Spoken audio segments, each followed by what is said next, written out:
자, 이어서 계속 하겠습니다. 잘못된 성도 개념 세 번째는 어떤 거냐면, 아까는 썬데이 크리스찬, 다음에 주일 도둑들이라고 표현했다면, 세 번째는 잠자는 그리스도인들이에요. 이것도 교회에서 상당히 많은 부분을 차지하죠. 예, 무력증에 걸린, 무감각하고, 무신경하고, 무사랑, 무열심, 무관심. 그래서 교회에서 밥을 먹어도 무반찬만 먹는 사람들. 잠자는 그리스도인들이 많아요. 그러니까 이런 사람들은 담임 목사님이나 교회에서 뭘 하자고 해도 시큰둥하고 그냥 귀찮아. 그냥 귀찮아. 나는 그냥 예배만 드리고 갈래. 이런 사람들이 의외로 많습니다. 예, 대표적으로 은혜 못 받으면 이렇게 됩니다. 네, 이런 분들은 말씀으로 은혜를 받아야 해결이 됩니다. 정말로. 그렇기 때문에 이런 사람들이 많은 교회들은 힘이 많이 없겠죠. 이런 사람들은 잘 깨우셔야 되는데 이거를 표현하는 게 마태복음 11장 16절 17절 말씀 읽어볼까요? 시작. 이 세대를 무엇으로 비유할까? 비유하건대 아이들이 장터에 앉아 제 동물을 불러 이르되 우리가 너희를 향하여 피를 불어도 너희가 춤추지 않고 우리가 슬피 울어도 너희가 가슴을 치지 아니하였다 함과 같도록.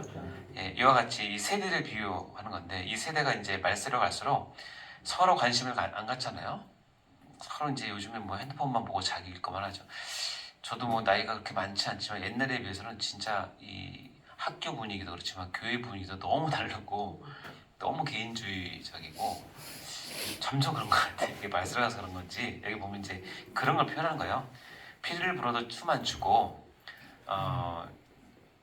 슬피 울어도 가슴 치지 않는다. 아이들이 이제 장터에 앉아서 뭘 하겠어요? 자기 눈에 보이는 거 갖고 이제 이게 소꿉장난 비슷하게 하잖아요. 이거 아마 피를 부는 어떤 그런 그 잔치집을 흉내내는데 한 애가 피를 열심히 불어도 같이 있는 애들이가 춤을 안 추면 재미가 없잖아요. 흥이 깨지잖아요. 또 한 번은 이제 장례식장 논리를 하는데 슬피 울어도 가슴을 호응 안 해주면 재미가 없잖아요. 교회가 하나님 일을 하는데 으쌰으쌰하고 한기를 하면서 이렇게 싹 같이 나가 일을 잘할 텐데 호응을 안 하는 사람들이 너무 많아요. 네. 이런 것들은 이제 우리 이제 목회자분들이 잘 훈련시키셔야 됩니다. 이런 반응을 유도하고 같이 하고 같이 고생하지만 또 같이 보람을 느낄 수 있는 것들을 잘 하셔야 되겠죠. 잠자는 그리스도인을 깨우는 것도 참 중요한 사역자 임무 중에 하나입니다. 자, 네 번째는 이제 성도가 교회 주인이라는 개념이 있는데 혹시 여러분은 어떻게 생각하십니까? 교회 주인이 성도입니까? 네. 교회 주인이 성도라고 생각하십니까? 네. 네, 아닙니다. 교회 열심히 하는 사람 가운데 아주 결정적인 순간에 하는 말 중에 하나는 뭐냐면 우리가 주인이라는 거예요. 내가 세웠는데. 특히 이제 뭐 그렇죠. 개척을 하거나 예배당 건축을 하거나 아니면 큰 사역이 있을 때 큰 헌신을 한 사람들이 내 거라고 생각하는 마음이 많이 있는데 그거 언제든지 문제가 될 수 있어요. 그건 하나님이 인정해 주실 부분인데요. 근데 성도가 교회 주인이라는 개념은 잘못된 개념이라는 걸 꼭 아셔야 됩니다. 교회 주인은 한 분 예수 그리스도이시고 우리는 그 안에 지체된 성도일 뿐이지 주인은 아니잖아요. 근데 저는 성도들에게 이런 걸 요구합니다. 주인 의식을 가지고 성도를 그쵸? 그 말씀하신 거죠? 네. 섬기라는 거예요. 주인 의식이 있는 사람과 없는 사람의 차이는 너무 극명합니다. 저도 병원에 있으면 제 직원이 주인 의식이 있는 직원과 없는 직원들은 예를 들어서 내가 아침에 출근하다 보면 그 복도에 휴지가 아니면 뭐 떨어져 있어요. 근데 직원들은 다 지나가요. 그렇지. 근데 원장님 저는 그 봤을 때 지나가요? 못 지나가요. 왜냐면 내가 주인이니까. 허리 굽혀서 다 죽고 치웁니다. 근데 간혹 직원 중에 한두 분은 가면서 그걸 보면서 자기가 무릎 꿇고 앉아 치우고 가는 사람이 있어요. 그런 친구는 주인 의식이 있는 거예요. 주인은 아니지만. 그렇죠. 근데 좀 전에 얘기했지만 주인 의식을 가져야지 주인 행세를 하면 안 된다는 거예요. 이건 아주 하늘과 땅 차이예요. 예. 그래서 주인 의식이 있는 사람들은 집에서 화장지를 2칸 쓸 때 교회에서 2칸 써요. 근데 주인 의식이 없는 사람들은 집에서 화장지 2칸 쓰는데 교회에 오면 10칸 씁니다. 아끼진 않아요. 참 신기하죠? 저도 경험했지만 제가 청년들 지도하고 또 교회 이제 장로로서 이렇게 왔다 보면 또 은혜 받았는지 안 받는지는 이제 여러 가지로 판단을 할 수 있는 것 중에 하나가 뭐냐면, 은혜 안 받았을 때는 성도들이 와서 뭐 하냐면 교회에서 뭘 가져갈까를 생각해요. 항상 하다못해 김치, 하다못해 뭐 특히 교회에서 주는 선물 한 개만 가져가면 되는데 더 2개, 3개 가져가고 막 가져갑니다. 하다못해 주방 기구 이런 것들도 싹싹 가져가고. 근데 주인 의식이 생기잖아요. 은혜 받아서 주인 의식이 생기면 뭐가 부족한 게 보여요. 그때부터는 자기 집에 있는 걸 갖다 놔요. 그걸 보면 알아요. 여러분 어떻습니까? 나에게 주인 의식이 있으면 내 사랑하는 교회에 이게 부족하네, 이게 보이거든요. 그럼 어떻게 해요? 집에서 있는 거 그냥 갖다 놓고 헌신하죠. 근데 주인 의식이 없으면 이거 좋아 보이네, 집에 갖다 놔야지. 우스갯소리지만 실제로 그렇습니다. 그런지 아까 그만 얘기했지만 주인 의식이 중요한 거지 주인 행세를 하면 안 된다는 거 꼭 기억하셔야 됩니다. 제가 병원을 경영하면서 저를 가장 당혹하게 하는 직원 중에 하나는 뭐냐면 바로 이 주인 행세하는 사람이에요. 예를 들어서 그 결정은 걔가 할 결정이 아닌데 나한테 보고를 안 하고 해버려요. 그냥. 이건 주인 의식이 아니에요. 이건 주인 행세를 하는 거지.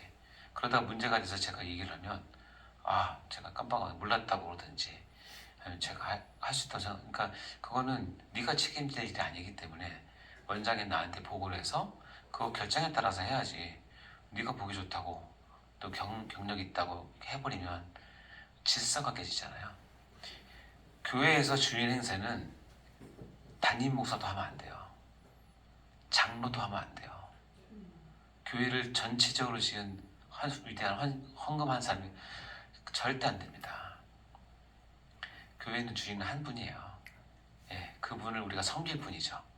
그래서 큰 섬김에 내가 쓰임받은 것에 감사하고 늘 감사하고 겸손해야지. 내가 이만큼 했다라고 하는 주인 행세가 딱 들어가면 평상시 때 괜찮은데 교회에 어려운 일이 있거나 중요한 일이 있을 때 그것이 튀어나오고 그것이 나한테 상처를 주게 되고, 특히 담임 목사님 목회에 제동을 걸게 되고 그런 교회 분란 생기고 깨집니다. 아시겠죠? 그러니까 이 성도가 교회 주인이라는 개념이 왜 생기는 줄 아세요? 왜 생기냐면 이 사회에서는 민주주의가 진리이기 때문에 거기에 세뇌가 되고 교육받은 사람들은 교회에서도 그렇게 생각해요. 절대 그렇지 않아요. 사회 체계는 민주주의가 답일 수 있어요. 그러나 교회는 절대 그렇지 않습니다. 민주주의는 국민이 주인이에요.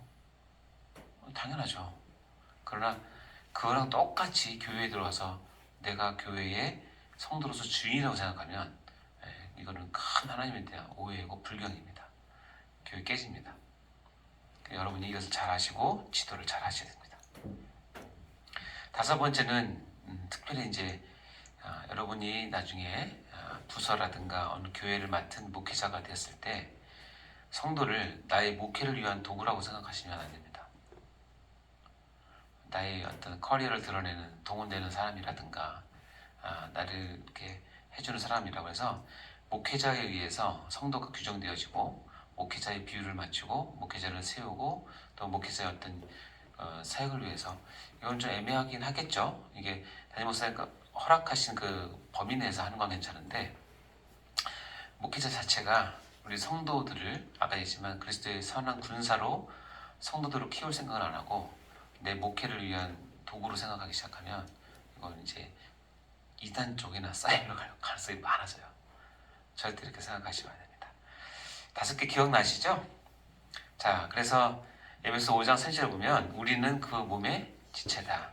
여기서 보면 우리라고 하는 사람들은 교회의 머리 내지 그리스도 교회의 지체예요. 다 지체지. 자, 그러면 볼까요? 이 5개의 개념들이 지금 우리 교회에서 흔히 볼 수 있는 잘못된 성도의 개념이에요. 주일 신자, 주일 도둑들, 잠자는 그리스도인들, 성도가 교회 주인이라고 하는 생각들, 그리고 목회자가 성도는 목회를 위한 나의 도구라고 생각하는 생각들, 이런 것들이 잘못된 성도의 개념으로 가게 되면 결국 교회는 여기서 보시면 무력한 주일 군중들로 가득 차서 살아있는 생명 있는 교회가 되는 것이 아니라 그냥 모임만 유지하는 교회가 될 가능성이 많습니다. 그렇게 보면 현실적으로 쓸만한 그리스도인은 아주 적다. 이게 결론인 거예요. 자, 그러면 현실적으로 쓸만한 그리스도인은 아주 적은 이 교회에서 그러면 주님은 이 성도들, 교회 인적 자원인 성도들을 어떻게 보시냐는 거예요.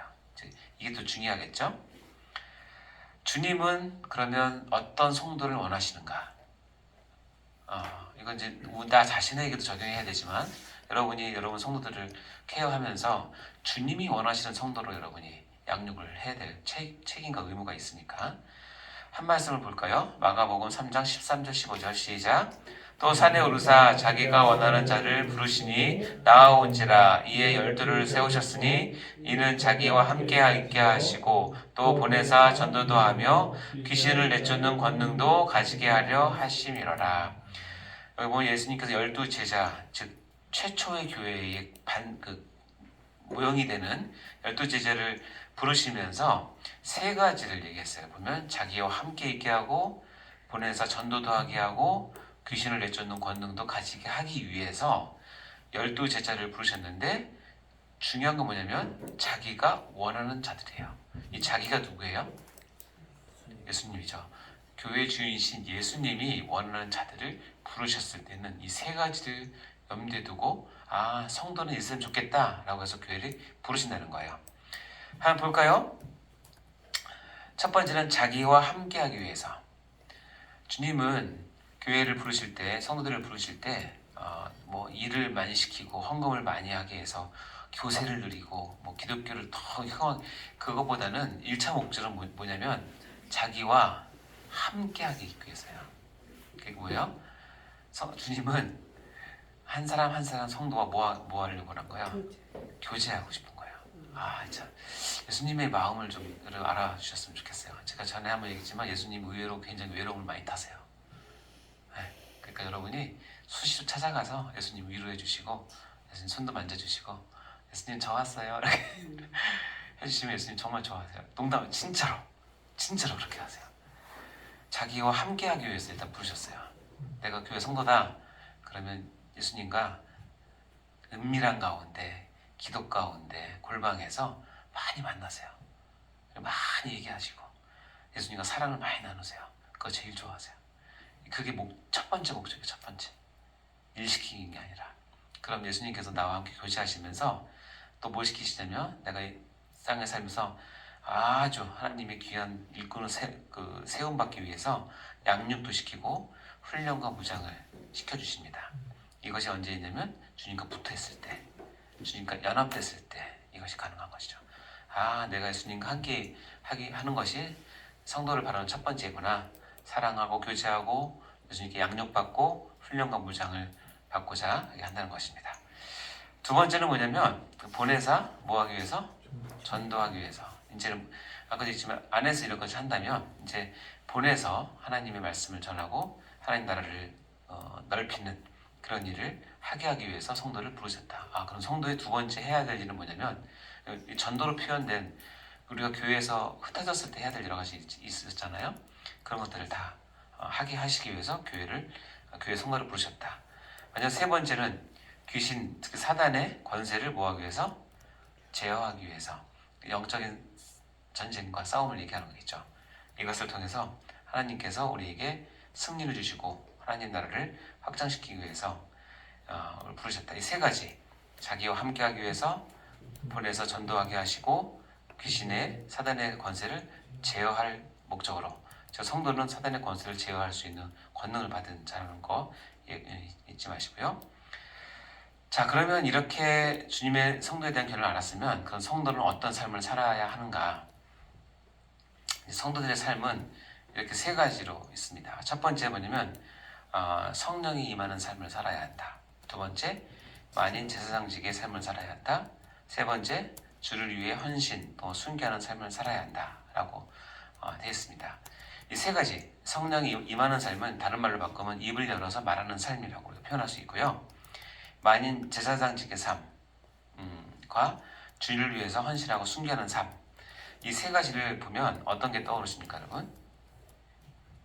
이 세 가지가 우리가 그리스도의 삼존재. 그렇죠. 우리가 그리스도 기독론에서 배웠던 그리스도의 삼중직에 대한 부분이 바로 이 성도의 삶입니다. 즉 그리스도께서 하셨던 선지자직, 제사장직, 왕직이 교회에 위임됐다고 제가 전에 말씀드렸잖아요. 그럼 교회에 위임됐으면 다시 얘기하면 교회의 구성원인 한 성도 한 성도에게도 이 세 가지의 직임이 동시에 위임된 거예요. 이 선지자직, 제사장직, 왕직 공통점은 뭐냐면 기름 부음을 받은 직이고 기름을 부음 받았다는 뜻은 그리스도라는 뜻이고 그리스도가 한 몸에 이 세 가지 직분을 다 가지고 계시다가 교회를 통해서 이 세 가지 직분을 다 우리에게 위임시켜 주었고 우리에게 요구하십니다. 자, 그래서 이제 성령이 임하는 삶, 입을 열어 말하는 삶에 대해서 보도록 할까요? 자, 왜 성령이 임하는 삶을 입을 열어 말하는 삶과 같이 보느냐? 사도행전 2장 2절과 3절과 4절 읽어보도록 하겠습니다. 시작. 마치 불의 혀처럼 갈라지는 것들이 그들에게 보여 각 사람 위에 하나씩 임하여 있더니 그들이 다 성령의 충만함을 받고 성령의 말하게 하심을 따라 다른 언어들로 말하기를 시작하니라. 자, 여기 제2위 하나님이신 성자 하나님께서 이 땅에 오신 사건을 요즘 우리는 이제 크리스마스를 이제 기억하면서 지키고 있잖아요. 성육신한 그날, 날짜는 중요한 것이 아니긴 하지만 마찬가지로 제2위 하나님이 공식적으로 온 것을 우리 성육신한 날을 그렇게 성탄절로 기억하고 있다면 3위 하나님이신 성령님께서 이 땅에 공식적으로 임하는 날이 있었어요. 오순절. 그렇죠. 그게 바로 이제 여기 사도행전 2장에 나오는 오순절이에요.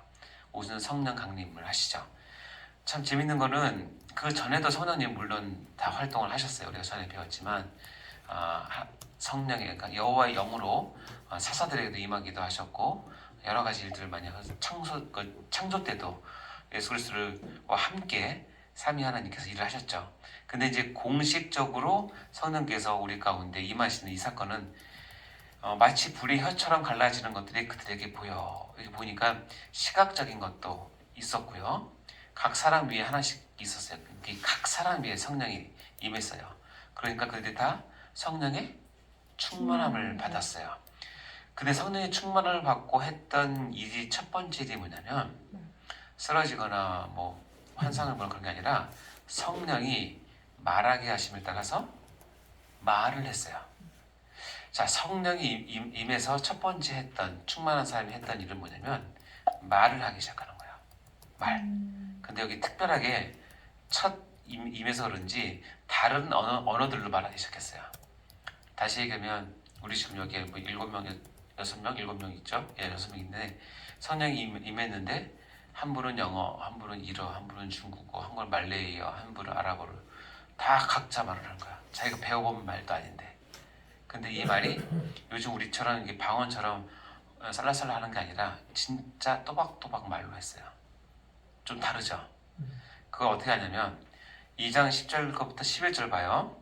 부르기아와 밤빌리아, 애국과 및 구레네 가까운 리비아 여러 지방에 사는 사람들과 로마로부터 온 나그네 곧 유대인과 유대에게 들어온 사람들과 그레데인과 아라비아인들. 여기 보면 예루살렘 중심으로 각 지역 각 나라에서 여러 사람이 그 자리에 와 있었어요. 근데 너무 신기한 건 뭐냐면 봐요. 우리가 다 우리의 각 언어로 들은 거예요. 여기 지금 국적이 다양한 사람이 있어요. 근데 성령이 임해서 누가 말을 했는데 다 했는데 여기 분명히 한국 사람이 없는 것 같은데 누가 새까만 얼굴 까만 아프리카 사람이 한국말을 너무 유창하게 하는 거예요. 다 알아들어요. 신기하죠? 그러면서 그 언어로 한 내용들이 말은 다 달랐지만 공통 주제가 있는데 하나님의 큰 일을 말하는 거예요. 하나님의 큰 일을 뭘까요? 하나님의 큰 일이 그리스도의 십자가. 그렇죠. 그리스도의 순환과 죽음과 부활 그리고 교회의 탄생, 그리고 하나님의 구원을 보여주는 거겠죠. 그게 하나님의 큰 일을 말하는 거예요. 여러분, 이 일이 왜 중요할까요? 이 일이 왜 중요하냐면 성령님이 공식적으로 임해서 우리에게 첫 번째 보여주는 건 뭐냐면 각 사람의 말을 열어서 그 말을 통해서 하나님의 큰 일을 하게 하는 역사를 보여주는 거예요.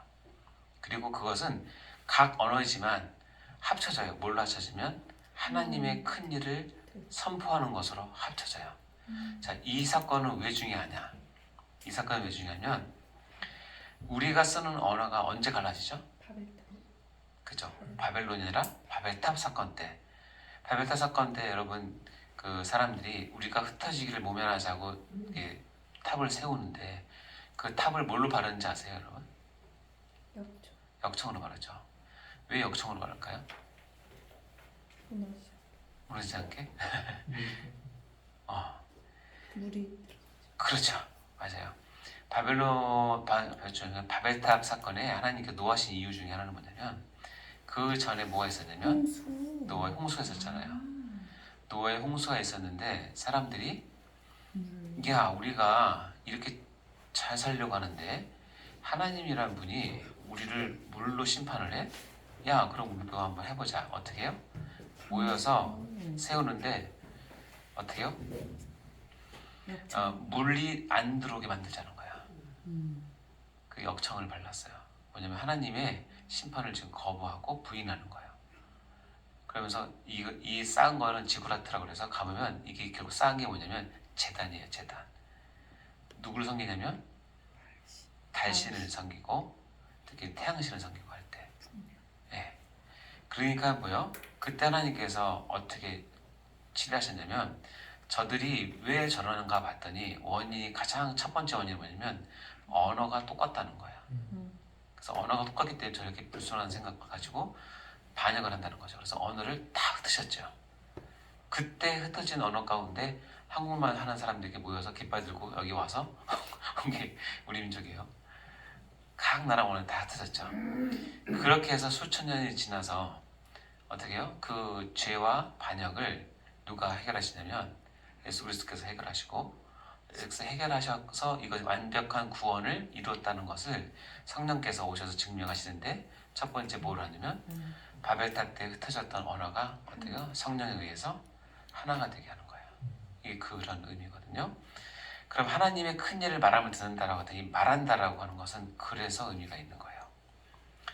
참 그래서 이 얘기가 이겁니다. 창세기 11장 9절에 보면 그러므로 그 이름을 바벨이라 하니 이는 여호와께서 거기서 온 땅의 언어를 혼잡하게 하셨습니다. 여호와께서 거기서 그들을 온짐에 흩으셨더라. 이렇게 얘기 나오죠. 언어를 혼잡하게 하는 그 징계에서 이제는 성령님을 통해서 성령의 오심을 통해서 언어가 하나 되게 하는 것이죠. 따라서 성령을 받은 사람을 성도라고 한다면 성도의 가장 첫 번째 삶은 뭐냐면 입을 열어서 하나님의 일을 언제든지 수시로 말을 하는 것이 성도의 첫 번째 삶이에요. 아시겠죠? 그래서 사도행전 4장 17절 20절 읽어볼까요? 시작. 이것이 민간에 더 퍼지지 못하게 그들을 위협하여 그 위에는 이 이름으로 아무에게도 말하지 말게 하자 하고 그들을 불러 경고하여 도무지 예수의 이름으로 말하지도 말고 가르치지도 말라 하니 베드로와 요한이 대답하여 이르되 너희 하나님 앞에서 너희의 말을 듣는 것이 하나님의 말씀을 듣는 것보다 옳은가 판단하라. 우리는 보고 들은 것을 말하지 아니할 수 없다. 여기서 두 개의 세력이 나옵니다. 뭐냐면 베드로와 요한을 하나님의 성도들에게 그들의 입을 다물게 하고 말하지 못하게 압력을 가하는 세력이 있어요. 그것이 누구냐면 사단의 세력이죠. 이때는 유대의 지도자들을 통해서 사단이 배후를 해서 절대로 예수의 이름으로 말하지도 말고 절대 예수를 드러내지도 말고 입담으로 너희들 입 열면 죽을 줄 알아? 이게 그때부터 지금까지 사단이 성도들에게 하는 협박이에요. 너 입 열면 회사 잘릴 줄 알아? 너 입 열면 집에서 고난받을 줄 알아? 너 입녀서 예수 얘기하면 친구한테 왕따 당할 줄 알아? 늘 얘기합니다. 그런데 성도들은 어떻게 반응하냐면 베드로와 요한이 얘기합니다. 하나님 앞에서 너희 말을 듣는 것이 하나님 말씀 듣는 것보다 옳은가 판단해봐라. 우리는 보고 들은 것을 뭐한다? 말하지 아니할 수 없다. 이것이 성도의 첫 번째 자세예요. 그러니까 여러분이 성도십니까? 그럼 입을 열어서 하셔야 되고, 특별히 여러분은 골드마우스를 주셨으니까 사역자가 다 되신 겁니다. 그러니까 입을 열 때마다 하나님 말씀을 하셔야지. 사역자 입에서 주식 얘기 나오고 사역자 입에서 사업 얘기 나오고 사업자 입에서 다른 얘기 나오면 더 안 됩니다. 일단은 하나님 말씀부터 나와야 돼요. 아시겠죠? 사도행전 18장 9절에 보면 밤의 환상 중에 바울에게 말씀하십니다. 하나님이 두려워하지 말라, 침묵하지 말고 뭐하라? 말하라. 이 고린도 교회, 고린도를 전도할 때 있었던 얘기입니다. 사도 바울이 고린도에서 너무나 힘들게 핍박을 받으니까 떠나려고 했어요. 그때 하나님께서 환상 중에 밤에 나타나셔서 야, 침묵하지 말고 말해라. 이거는 성령 충만하라 같은 말이에요. 내가 너와 함께 있으니 어떤 사람도 너를 대적하여 해롭게 할 자가 없을 거야. 그 이유는 이 성 중에 내 백성이 많기 때문에 너 말을 해야지 그 사람들이 고맙지 않겠니? 그 얘기야. 하나님의 사역을 위해서 성도들에게 요구하는 건 뭐냐면 시와 때와 장소를 가리지 말고 때는 어떤지 못 어떤지 말을 하고 전도를 하셔야 된다는 거예요. 예레미야가 아주 이런 그래서 굉장히 우리에게 큰 도전을 주죠. 특히 사역자된 여러분에게. 예레미야입니다. 내가 말할 때마다 외치며 파멸과 멸망을 선포함으로 여호와의 말씀으로 말미암아. 그러니까 예레미야는 너무 참 그래요. 예수님 하나님께서 선지자에게 좋은 말을 많이 줘서 선포하게 하면 선지도 신나잖아요. 야, 너희들 잘 될 거야. 너희들 너무 잘하고 있어. 하나님 축복받고 내년에 풍년 될 거야. 이렇게 말하는 선지자가 있으면 백성들이 다 따르고 좋아하죠. 왜 안 좋아하겠어요? 근데 백성의 삶이 그렇지 않거든요. 완전히 하나님과 등져서 살고 하나님 걸 거부하고 우상 숭배하고 있으니까 하나님께서 예레미야를 통해서 하는 말씀은 전부 다 파멸, 멸망, 징계, 너 죽일 줄 알아 막 이런 얘기잖아요. 그러니까 백성들이 얼마나 듣기 싫겠어요. 보이지 않는 하나님한테 할 수 없으니까 그 말을 전하는 보이는 예레미야한테 내가 종일토록 뭐요? 치욕과 모욕거리가 되는 거예요. 예레미야가 지날 때마다 사람들 침 뱉고 뺨 때리고 발로 차고 무시하고 그러는 거예요. 그러니까 예레미야도 사람이니까 내가 다시는 여호와를 선포하지 않으며 그의 이름으로 말하지 않겠다라고 다짐을 해요. 침 맞고 맞으면서 막 맞으면서 내 다시는 내가 하나님이 얘기하나 봐라 내가. 아우 내가 진짜 이갈린다 이갈려. 나도 좀 인정받고 싶고 나도 좋은 말 하고 싶지 왜 내 일을 하는 거야 하고 그런 결심을 하고 집에 딱 와서 앉았는데 뭐요? 나의 마음이 불붙는 것 같아서 골수에 사무치니 답답하여 견딜 수 없다. 이게 성도, 특별히 말씀을 맡은 사명자들이 어떻게 보면 운명이라고 표현해야 되나요? 야, 나는 설교 못하면 난 죽을 것 같아 이거예요. 근데 이게 내가 드러나서가 아니라 이 내 선포한 말씀 때문에 내가 치욕과 모욕거리와 횡패를 당하고 목숨의 위험을 받아도 내가 다시는 안 할까 하고 집에 와서 가만히 있는데 이 여호와의 말씀을 전해야 되겠다는 이 마음이 불붙는 것 같아서 또 나가서 그 일을 하는 이게 선지자이고 이게 선지자의 후보생인 여러분 전도사와 목사 후보생인 여러분이 해야 될 일입니다. 여러분의 마음이 하나님 말씀에 불붙는 것 같으시기 바랍니다. 네, 다음 거 세 번째 보겠습니다.